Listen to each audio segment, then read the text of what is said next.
So Bobby, you have the responsibility of asking questions.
Shanti Mantra, the words of invocation.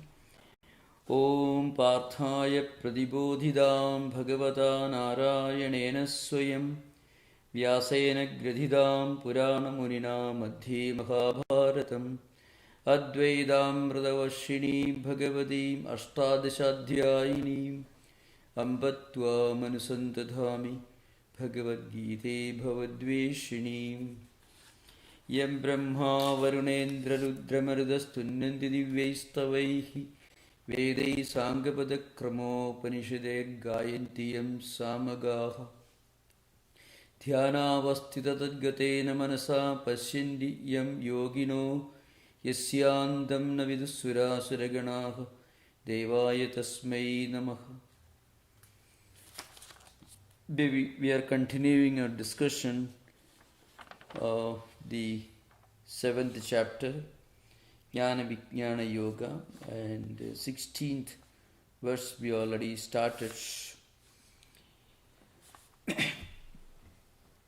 This verse is one of the most important slokas in the entire text because, first of all, it tells one important fact that we are all spiritual seekers, even the non-believers, and that's something very interesting about the Gita.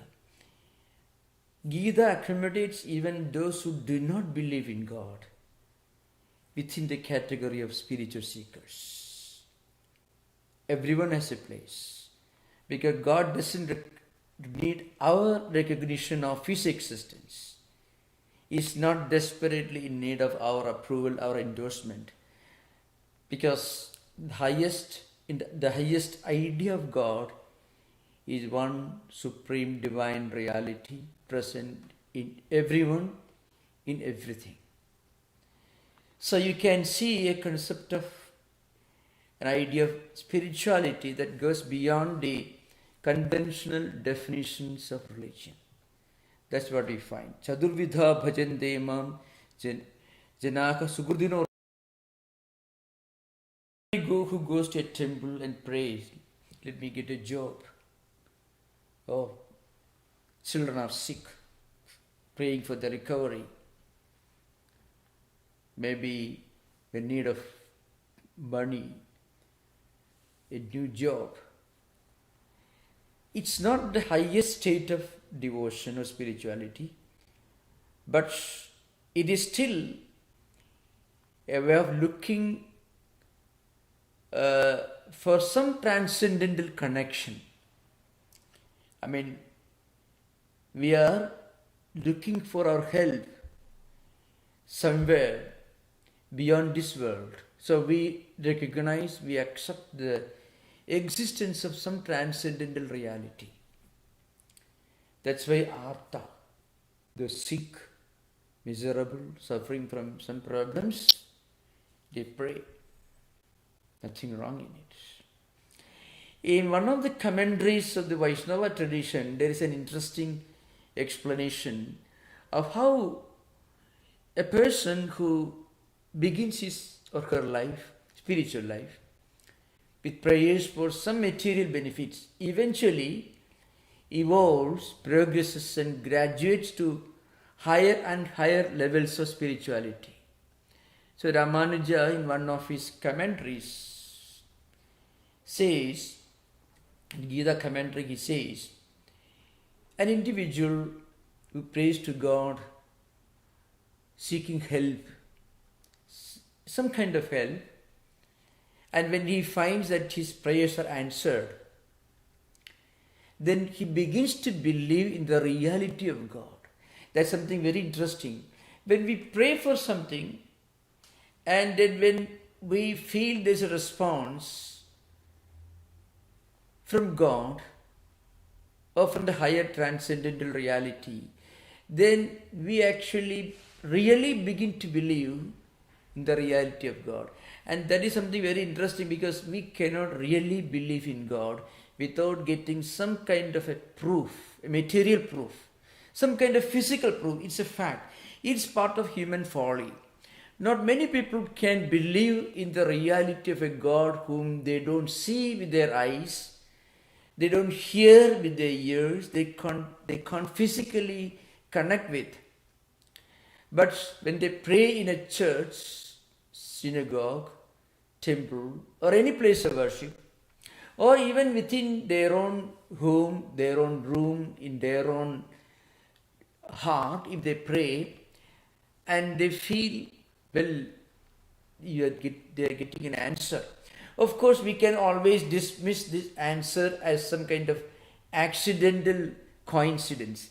Of course, that's a problem, and we actually keep interpreting every answer coming from God as some kind of accidental coincidence until we break down, we reach the hospital when we are 90 years old, when you're hospice, and then suddenly we look around and looking for some prayers, and that's what really happens.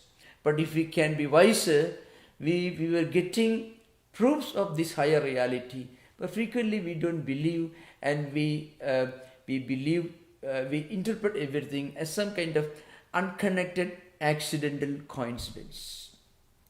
So Ramanuja says it's an ascending order. Artha, the miserable, the needy, the sick, the poor, praying to God.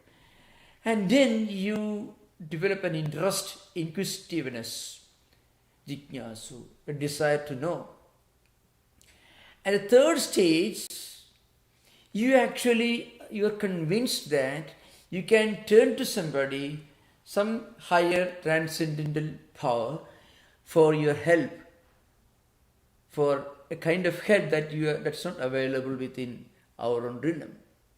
Then we artharthi, the literal meaning is somebody who is looking for fulfilling a desire. Artha, arthidedi, artha mean not necessarily money or anything. Money can be one of the desires, but any kind of desire that we want to get fulfilled with the help of God. And then the higher, the Jnani, the one who has realized the reality. Sense of gratitude to God for listening to our prayers, the person deepens his faith in the reality of God. And then he understands it is really a fact. It is not a word, it is not a doctrine, it is not a dogma, it is a transcendental spiritual reality. And this strong conviction goes deeper, becomes deeper, and that takes him to higher and higher levels of spiritual experience. That's why Lord Krishna divides these four categories. And remember, these four categories of devotees have a lot of sattva-guna and of course some rajoguna also, but they are all categorized under the name in the Gita. It's called sukrtinaha, mean those who are good-natured, noble-hearted, those who have a higher ideal in life. Such people look for some higher power for help. Remember, the alternative is disaster. We need to look for somebody to help us. There is no doubt. If you don't go to a church and pray, you may go to a place where you buy a bottle of liquor, you buy drugs, because people want to run away from a problem. That's the main thing. If you don't read books on mysticism and philosophy and spirituality, if you don't pray, and if you can still reason and think like a Socrates, you are perfectly okay. But the problem is we cannot behave and think like a Socrates. So people sometimes, they are willing to believe in everything without a proof, but they are not willing to believe in God without a proof. So that's why this idea is explained in so many commentaries. It's a very important verse. And Ramanuja says Jignasu, he is the one who is Artho Jignasu. The second category is a person who seeks to realize Atman within. And Jnani is the one who wants to, who realizes the reality of God. Then in the 17th verse, Tesam Jnani Nityayuktaha Ega Bhaktir Visishyade Priyohi Jnaninoptyartham Aham Sacha Mama Priya. Of all these four groups, who is the highest? Highest doesn't mean superior. Highest means those who have gone a long distance and have come closer to the realization of the fact that God is everything. The ultimate goal of this journey is mentioned in the, I think, 19th verse. It is mentioned, Vasudeva Sarvamiti Samahatma Sudurlabha. This is ultimate goal. The ultimate goal, the destination is the realization that everything is an expression of the divine. Everything is a manifestation of the divine. That divine is called Vasudeva in the Vaishnava tradition. And Gita also, it is given as Vasudeva. This is a very important verse. The 19th verse is very important for the followers of Ramanuja. Of course, before going further, I shall give a brief introduction of who is Ramanuja, who is Shankara, and so on. In the mainstream Vedanta tradition, there are three schools of thoughts. In modern times, Swami Vivekananda, expounding these three schools of thought and their interrelatedness, have tried to explain we are not traveling from error to truth, but we are traveling from truth that's lower to truth that's higher. That is Vivekananda. We are not traveling from error to truth. There is no such thing as an error in spiritual life. We are traveling from truth that's lower, to truth that's higher. Now, a student studying kindergarten, primary school, what he studies is not wrong. But what he is studying it belongs to lower level.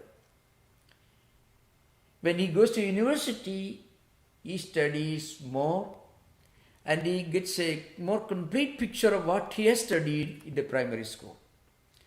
But he doesn't disown, he doesn't discount what he studied in the school, even in the kindergarten. But he has to use the same alphabet. When he writes his thesis, he has to use the same alphabet we just learned in the kindergarten. He doesn't discard it. But he has studied much more. Similarly, we are traveling from dualism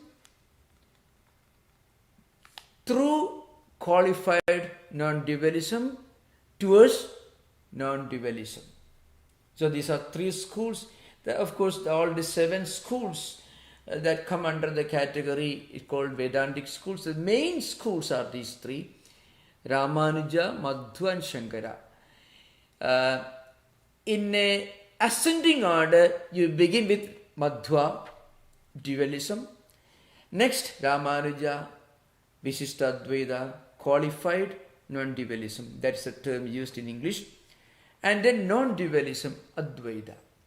Though chronologically, the first great teacher who appeared was Shankaracharya. He belongs to the 8th century AD. Somewhere he was born in 778 and passed away 810. He lived only for 32 years. Ramanuja came almost 250 years after Shankara.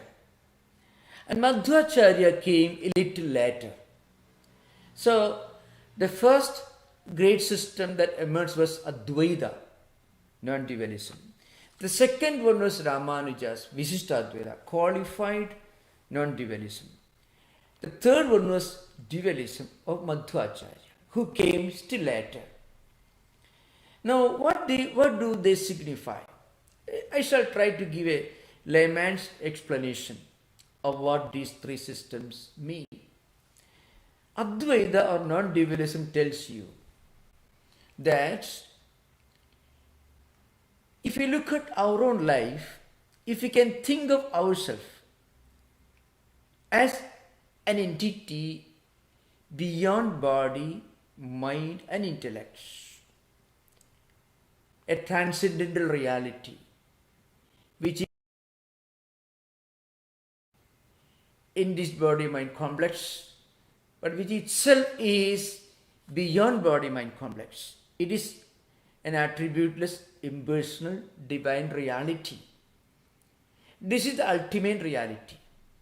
Everything else is only relative, a passing, changing phenomena, including this body, this mind. All this will change.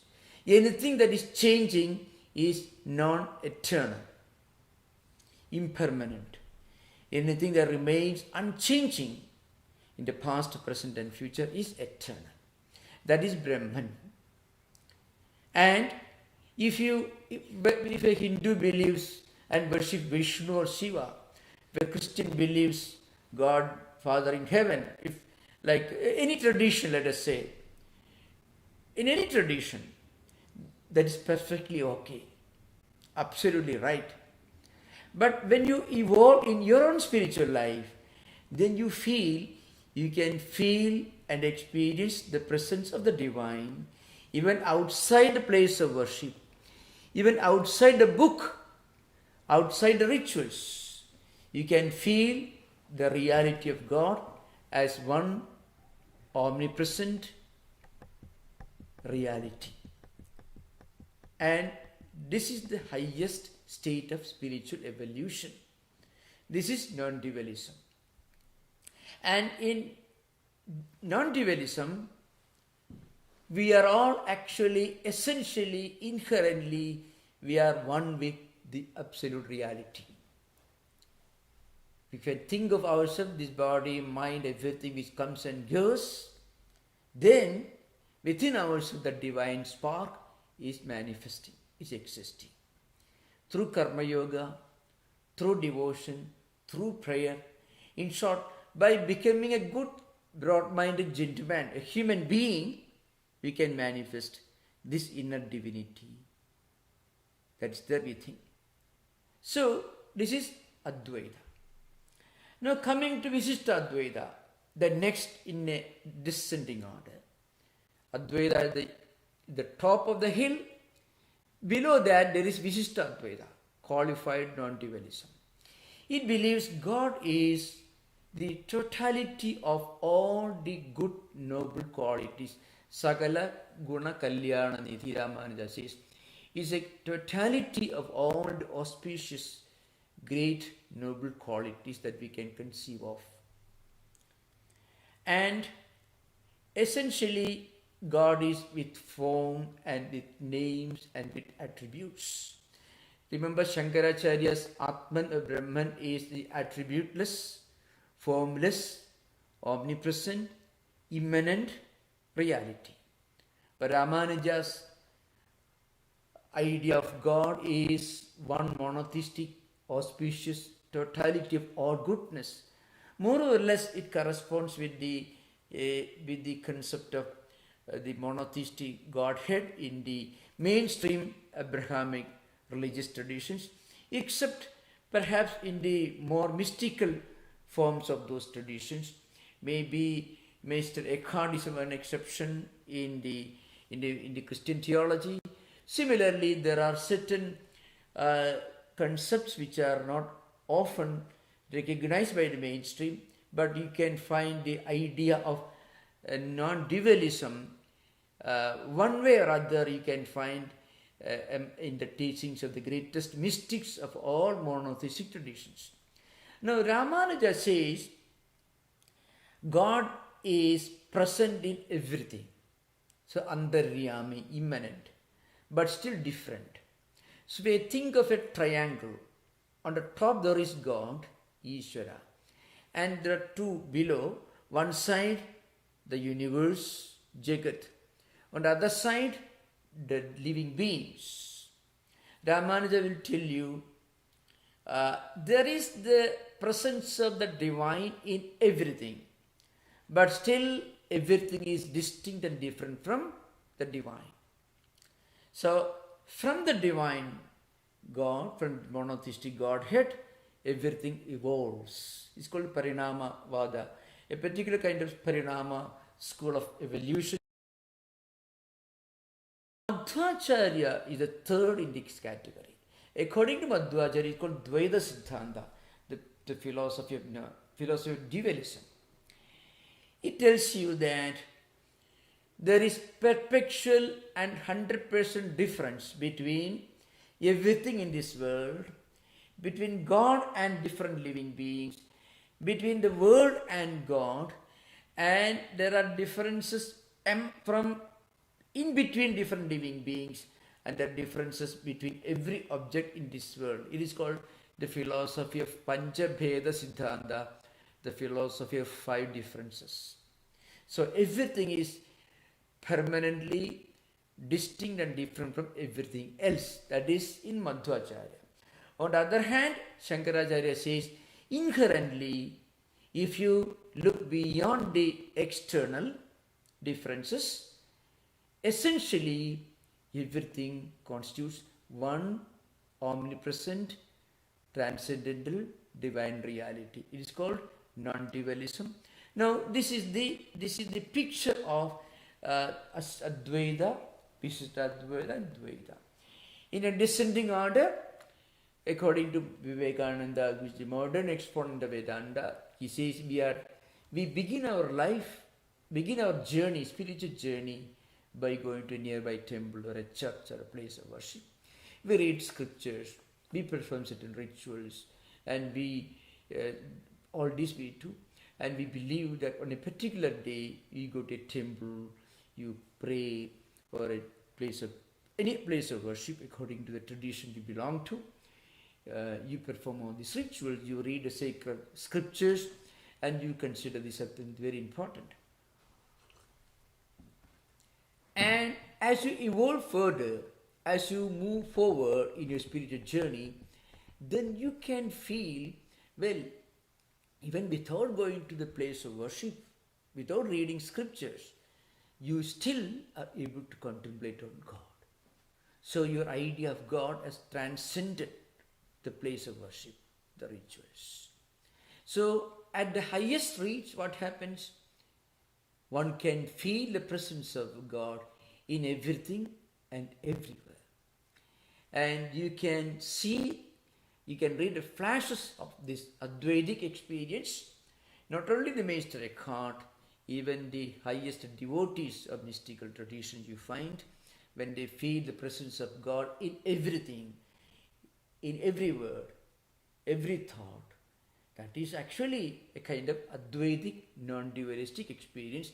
Shankaracharya himself explains in a well-known verse it comes in the 13th chapter, Maija Ananya Yogena Bhaktihi Avibhijarini Vivikta Desha Sevittum Anabhirjana Samsadi. What I explained till now, Shankaracharya sums up this idea. He says, at the highest level, the highest devotion and the highest knowledge, Advaita philosophy, at the highest experience level, it is the same. As means, they are different. As goal, they are the same. So this is the background that we are in when the 18th and 19th verses. So, Tesham Jnani Nityayuktaha Ega Bhakti Visishyade. Of all these 4 groups, Artha, Jignasu, Artharthik Jnani, the one who is turning to God out of some kind of miserable condition, sickness or whatever it is, then out of inquisitiveness, then out of desire to be fulfilled, and then the highest Jnani, the one who has realized the supreme truth. Of them, the highest one is Jnani, because he combines in his life yoga, bhakti and jnanam. Devotion, the highest knowledge, realization, and of course yoga. All is combined, you find it Jnani. That's why he is the highest. And Lord Krishna says, he is dear to me. That's why you find Priyohi Jnaninaha Atyartham Aham Sacha Mama Priyaha. For I am supremely dear to him and he is supremely dear to me. Remember that again, the word Priya, it's a translation of course cannot imply the full meaning. What it means is he is the nearest to the highest truth. That's the meaning. That's the implication. Because the one who has experienced, who has reached the highest level of experience, he feels the presence of God in everything, everywhere. Every word, every thought, every deed becomes divine. That is the implication of the 17th verse. 18th verse tells you, Udara sarva eva iti jnani tu atmaiva me matam astida sahi yuktatma mamevam uttamam gati. Lord Krishna says, all of them are equally good. They are called Sukritina. They are all noble-hearted people. But the point is, the highest Jnani is the one, because he looks upon himself as non-distinct from me, in the sense he looks upon himself as non-distinct from God. This is a problem that could create a lot of misunderstanding in modern times. Krishna says, I am God, so you are me and the same. If you tell a person who is going to a temple and is praying, and if you tell him you are God, it will be totally crazy apparently. That is the implication. And not only that, this idea should be understood as a concept for those who have not reached the idea of experience.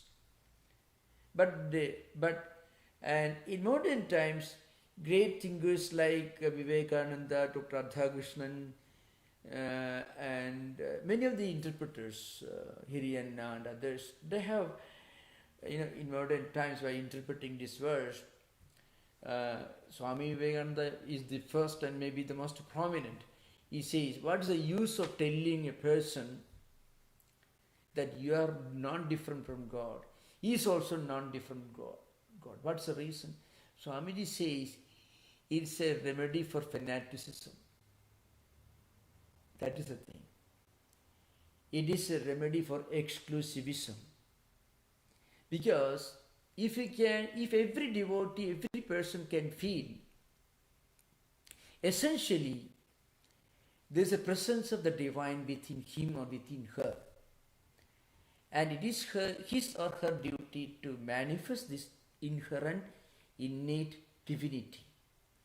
Then there is no room for saying my religion. Your religion is not the right religion. Nobody can say that. Because any person belonging to any tradition or no tradition, if he lives a good life, if he is compassionate and kind-hearted, humane in his in the utmost spiritual sense, then it is the divine that is present in him that manifests, that expresses itself as compassion, goodness, and joy. That is the context where we have to remember that spirituality goes beyond religion. And Advaita is actually spirituality, pure, naked spirituality. Anyone who is noble, kind-hearted, compassionate, but without any bitterness, frequently what happens, when we do not have a higher ideal to justify our kindness and compassion, then what happens, when we do not have a higher ideal, then sometimes we may feel bitter. We may feel bitter when the other person is not reciprocating to our compassion. But if we can feel that the whole humanity is one spiritual family, then there is no scope for bitterness.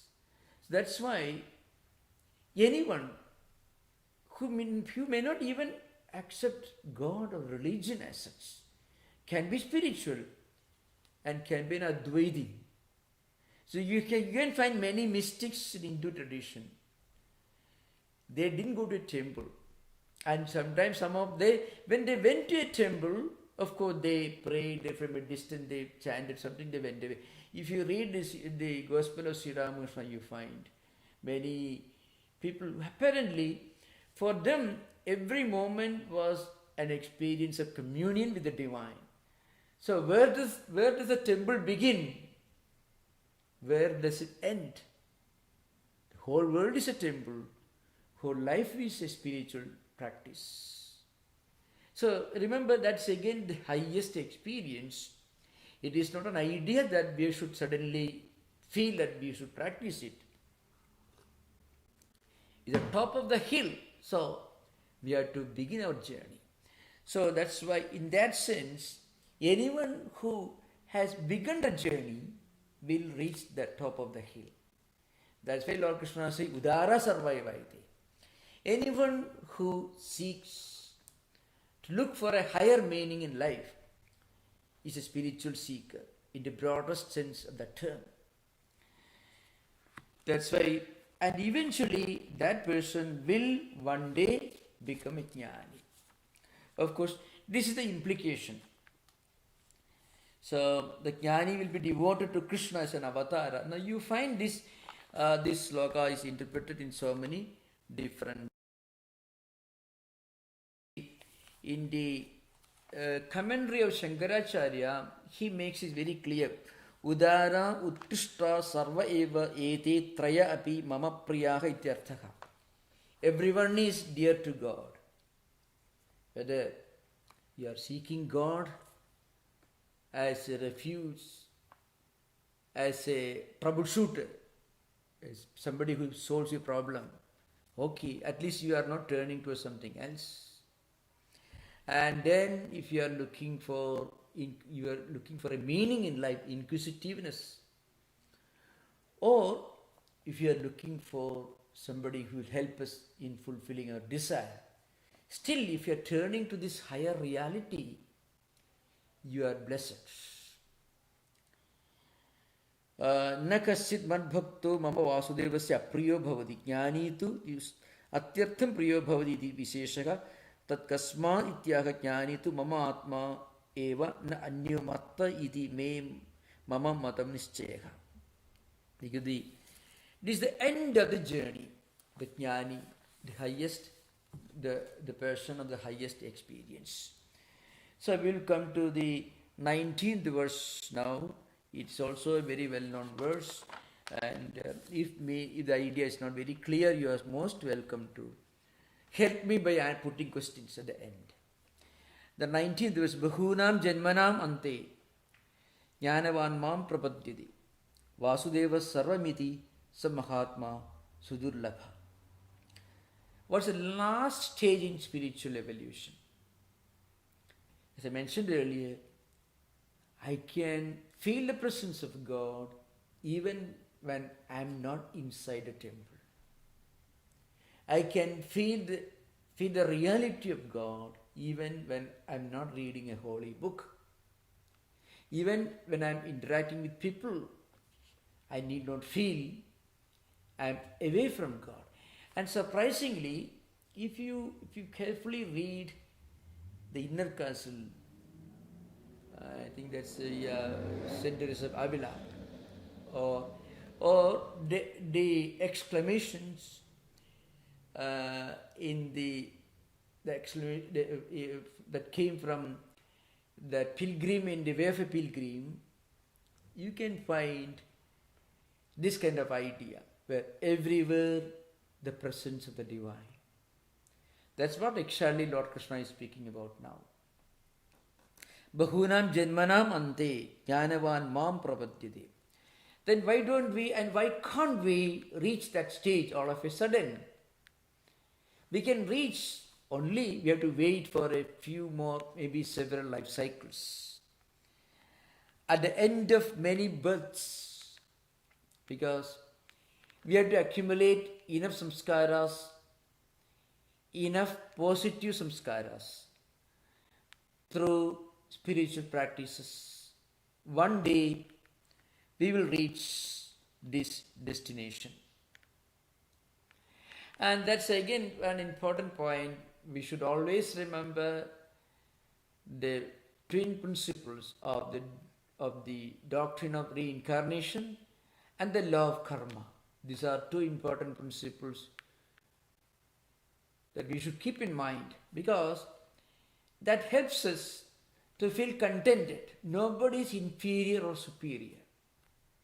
We don't know where we have reached. Just because we feel anxiety, we feel worried, need not necessarily mean that we have to wait a long distance. We don't know where we stand.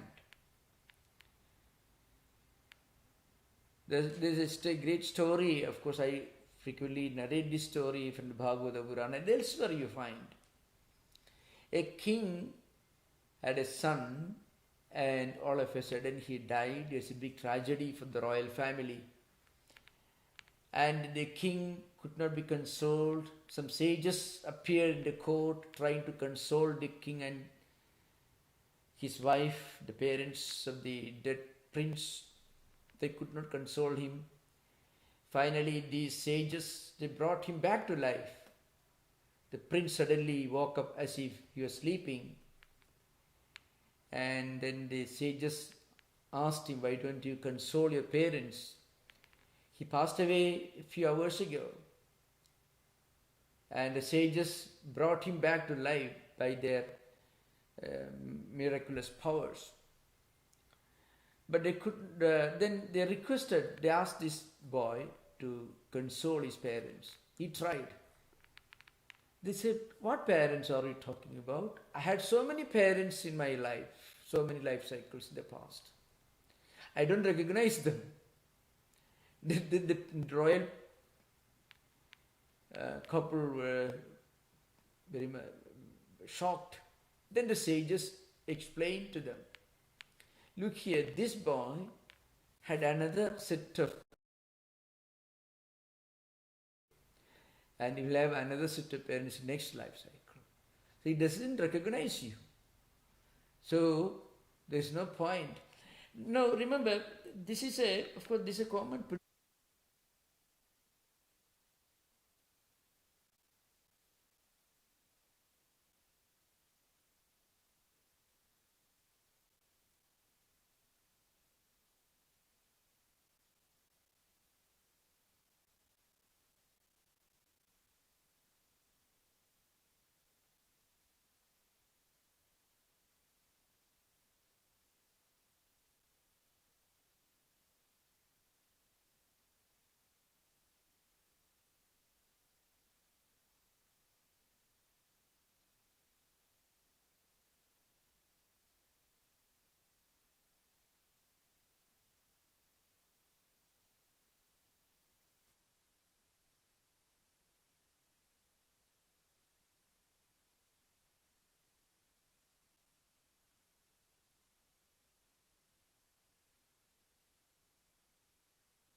we show compassion towards our fellow human beings. So we accumulate more and more samskaras, auspicious samskaras, good samskaras, and that helps us to eventually reach a level of spirituality, spiritual evolution, that one day in one birth we realize, well, everything is one. I mean, the ultimate goal is to realize the presence of the divine everywhere, in everything. That's the idea behind. It is some Mahatma Sudurlabha. There are not too many, of course. The highest category may not be too many. That's the idea behind. After this we will have interaction. You are most welcome to ask questions. That will give me a chance to explain further.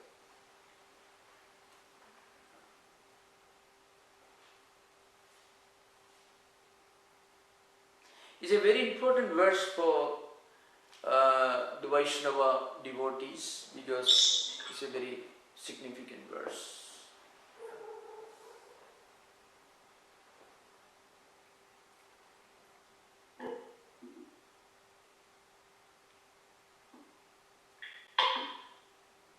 Namaskar Maharaj. Namaskar. The line in the 17th sloka, Yeah. the concluding passage of Yeah. Aham Sacha Mama Priya. Yeah. Now, this use of Priya, this sense of devotional love, is so direct and poetic. I can see why this would be the vector of interest for the devotional schools of Vedanta. Yeah. And but also in Advaita, I've heard many of the Swamis refer to the Priya as an essential aspect of our experience spiritually. So this passage touches us in a special place, I think, and I'd like you to expound upon this a little bit more. So you see, in the coming verses you find there are many people who worship different deities. Now that needs a lot of explanation in modern context. What the implication is, when we look upon God as our God, in contrast to another person's God, instead of looking upon God as the one supreme reality who is present in everyone, then what happens, that may lead to some degree of exclusivism. It could happen. You can find in India also there were many sects, cults that formed, and differences of opinions among them, rivalries. Not in a very violent way, only they had, at best they engage in heated debates, that's all. So, what Lord Krishna says, my devotee, my best devotee, the devotee who is dear to me, see the last word is Sacha Mama Priya, and he is dear to me. Who is dear to me? The one who can look upon everyone as mine. Not you only. You are not the only one who is mine. You are not the only one who is dear to me. Everyone is one way or other following my path. So no one is an alien to me. So my best devotee is one who considers that no one is alien to him. So that so the broadest minded, the most compassionate person alone can be dear to God. Not by worshipping that God alone you cannot be dear to him. You can be dear to him only when he looks upon the whole humanity as God's own children. In modern language, that's the only way we can translate this into modern language. So you can find many stories are there among the saints of India. There are certain saints that at one stage of his life, he thought that Shiva is his God and he won't care for any other gods. But Shiva refused to accept his worship. Because why do you dislike those who do not worship me? He said, the same all-pervading reality is manifesting in so many different ways. So, I won't accept your prayers, I won't accept your worship unless you also appreciate and accept those who worship me in another form, calling me another name. It may be Vishnu's name, it may be Christ, or in any tradition. So the point is, anyone who doesn't accept the universality, the universal dimension of God, is not dear to me. That's what Lord Krishna is implying here. Yeah.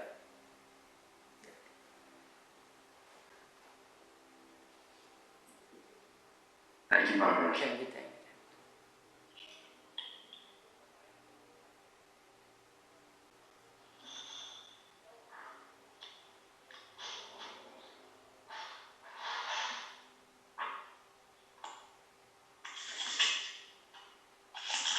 Pranam Maharaj. Yeah, namaskar, namaskar. This is Mark. Yeah. A couple of weeks ago, I wrote down some words of yours. I believe it was from a Bhagavad Gita talk. And I'd like to read them, and then I want to ask you a question. Yeah. You said, realization of the truth is beyond reading books or even practices. It is a matter of our own inner experience or our own inner realization. It is called, I think it's pronounced Jnana. So, I think it's pertinent to what we're talking about. I think most of us want to realize the truth, but if it is beyond books and beyond practices, the question becomes, how do we have this realization? Yeah. In fact, reading the right kind of books which can influence our mind in a spiritual way, or thinking, associating with people, even engaging in arguments, discussions on spiritual topics, actually can drive away unhelpful, undesirable thought currents from our mind. That is the purpose of yoga also. Yoga, Patanjali Yoga Sutra cannot take you to God. But Patanjali Yoga Sutra can remove many obstacles that stand in your way to God. So also, our mind is right now full of samskaras, different vrittis, different thought currents and emotions and feelings. All of them are not helpful, and all of them are not necessarily desirable. So what do we do? How do we begin our spiritual life? We should imbibe more and more of holy thoughts, spiritual thought currents, by reading, by discussing, by associating with people, by debating with people, attending lectures. All this will help us to influence our mind, to change our mental structure in such a way that the holy thoughts, the positive thoughts become the overwhelming majority. They become the dominant factor in our mental structure. I can give an example. Suppose undesirable thoughts are tormenting a spiritual seeker. He is doing his best, he cannot pray, he cannot meditate, because if he meditates with these undesirable thought currents in the mind, they become more powerful, and it can even lead to more undesirable consequences. It can affect the mind, mental health also. What such a person should do, he should go to YouTube, listen to a good prayer, listen to good music, or you read the Psalms, the Bible, or the Gita, any holy book, or listen to these ideas. Then what happens, these ideas also will slowly influence our mind. Even if you can't do that, read Walden. This man is walking from place to place and he is not talking much about God. He talks about karma yoga, of course. He talks about some higher ideas, but he is moving from forest to forest, trees to tree, and he is talking about the skies, the mountains. He is not a saint like St. John of Cross or St. Francis of Assisi, but he is a man who has taken his mind away from the lowest level. He has taken his mind to some higher level. That will help us to take our mind to a higher level. If possible, we should read spiritual classics and we can write about what we have read. Think about this writing, this reading will not directly take us to the highest realization, that is true, but they will help us to remove the obstacles that stand in our way of going in the right direction. This is very, very important. That's why often I mention one of the best remedies we can give, especially one of the best help we can give to modern student community is to put higher ideas into their heads. They are not going to become Plato's and Aristotle's and St. Francis of Assisi. But these ideas also will be accumulated in the mental structure along with many other undesirable ideas, unfortunately. But these positive ideas also will have a positive effect. In fact, I am going to talk about education the next Sunday lecture. We will have this Sunday lecture this coming Sunday 11 a.m. So the point is, if we can imbibe more and more positive thought currents, higher ideas, if not spiritual ideas, at least higher philosophical ideas, ideas of mystical classics, then you know what happens. Our mind also, our level of consciousness will raise itself. And that will gradually make our mind ready for meditation, prayer. That's what happens.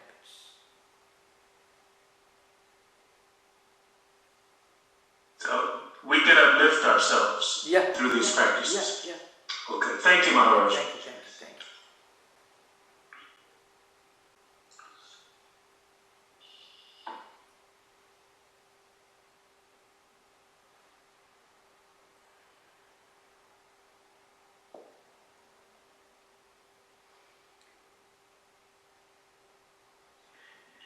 Swamiji, Pranam, I have a follow-up question to the three levels that you talked about, Ramanuja, Madhva and Shankaracharya. My understanding is, even in today's India, there are people you can find who are having Advaitic experiences, and it's also true that somebody who has an Advaitic experience will not talk about duality at a basic level. So the fact that these three philosophers talked about duality and all that, is it a reflection of their own experience, right? That they were not able to reach the highest experience? No.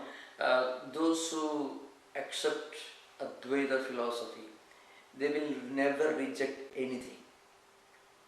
You see, the greatest devotee, one of the greatest devotees of India, the person who wrote the most moving devotional poetry in Sanskrit language, was the greatest exponent of Advaita, Shankaracharya. And he was the one who started 10 monastic orders, who started temples, who installed temples, who formulated rituals for temple worship, and who wrote so many prayers and hymns. It was done by the greatest Advaita teacher. So Advaita accommodates within its fold both Visishtadvaita and also Dvaita. Non-dualism accommodates within itself both qualified non-dualism and also dualism. That's an important point, remember. So, of course, India is an old country, so you find there are those who who mechanically follow certain rituals and practices for thousands of years, for centuries. That is happening, that is there. But at the highest level, you find the greatest practitioners of Advaita never opposed, never rejected either Dvaita or Visishta Advaita. And not only that, you can see this happening when there were two Jewish migrations to India, 4th century BC and 52 AD. And in 54 AD, St. Thomas is supposed to have come to India. He was the first missionary of the Christianity, Syrian Christians who came to India. And also you find the Persians came, the Zoroastrians came. When they all came, these people, they gave them villages, townships, and built their worship, their temples, their churches. All they did because they were not expounding Advaita as a philosophy, but it had become a culture. Well, another person thinks of God differently, worships God differently, has a different book to follow. All right, fine, his own way, wonderful. So that actually, that is possible only with the Advaita philosophy as a background, because it again and again emphasizes the idea that the absolute reality is one. It could be called by different names. It could be called, but beyond these external differences, differences in terms of rituals and practices and socio-anthropological conventions. If you look deep enough, you can find the underlying current of unity. And in essence, the highest truth is one, and different nations, different traditions, different societies follow that path differently. That's all. But Swamiji, the corollary of that, can I draw the following inference that somebody like Madhvacharya did not have the highest experience, because if he did, he would not reject the highest experience. Like he would not say everything is different from everything else. I won't say that. I won't say that because as somebody who believes in the reality of Advaita, I cannot say he did not have the highest experience. I don't want to be judgmental in these matters. It's not proper to talk like that about a great teacher. So thank you so much. Thank you so much. Okay. There is a hand up. There is a hand up. Okay. I want to mention another important thing for you. Sometimes, our system doesn't work properly. When we have the Zoom session, we are not able to work our YouTube system. So we may have to go back to the original lecture, format. But we'll let you know. If there's a need, we'll let you know. We may not be able to continue the Zoom session for Gita class at least. For Yoga Sutras, we will have to do that. But both the YouTube and the Zoom together do not often work very well. Sometimes there is a problem, technical problem. So if it continues, we may discontinue the Zoom, but we'll let you know. You'll get communication from us. Let us hope that next session also we'll be able to do the Zoom. Okay. Thank you. Swamiji, there is a hand up from one of the students. Yeah. Most welcome, please. Pranam Swami. Yeah. Please. Namaskar. I appreciate the last question, where that I most relate to Pascal's wager, where there's many different ideologies and ideations of what a specific belief system is, and there's many paths to God. Yeah. Would you say that, so Krishna says in 7:23, I think, but in multiple verses, it refers to the like submission to multiple deities or to other deities. Yeah. And what you were talking about is how we don't all interpret God to be the same thing, and that we don't, life after life, realize what the ultimate reality is, and in effect, through samskara, we're always searching for it and building upon it and moving forward and backward. Yeah. I guess what I was thinking was that God, or that worshiping multiple deities, is not really either polytheism or monotheism, polytheism or monotheism, so much as it is worshiping like a multifaceted representation of what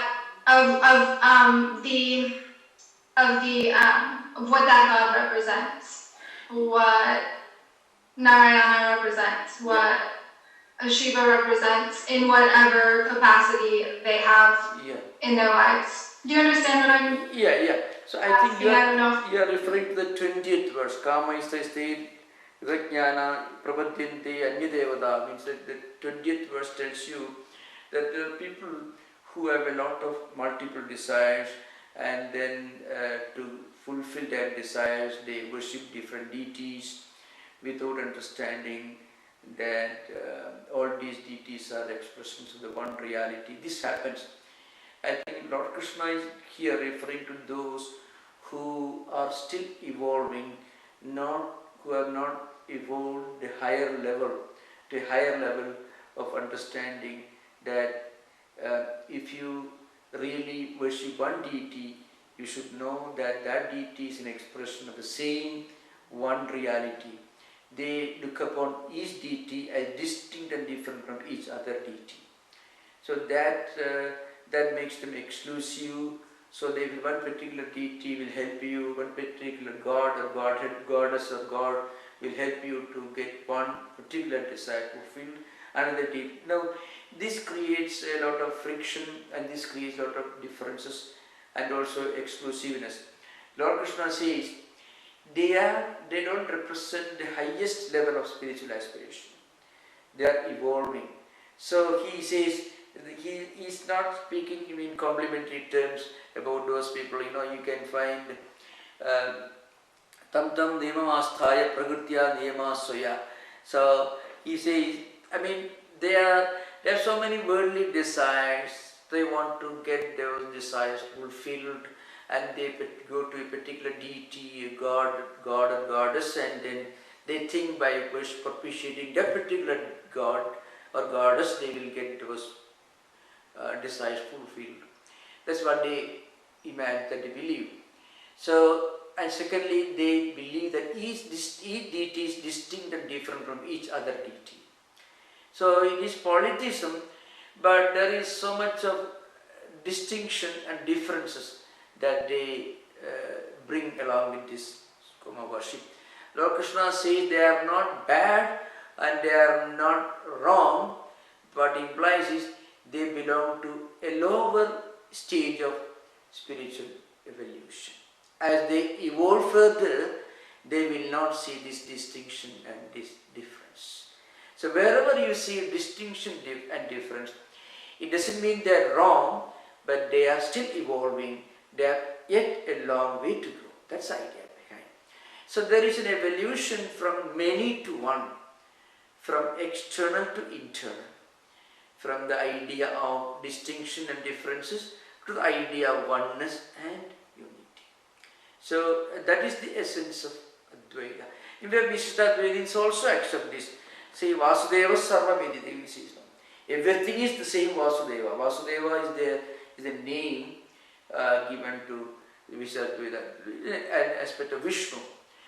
Well, the highest devotee of Vishnu, Vasudeva, who understands Vasudeva is everything, he will be able to see the same Vasudeva in Jerusalem. He will be able to see the same Vasudeva in any other holy place.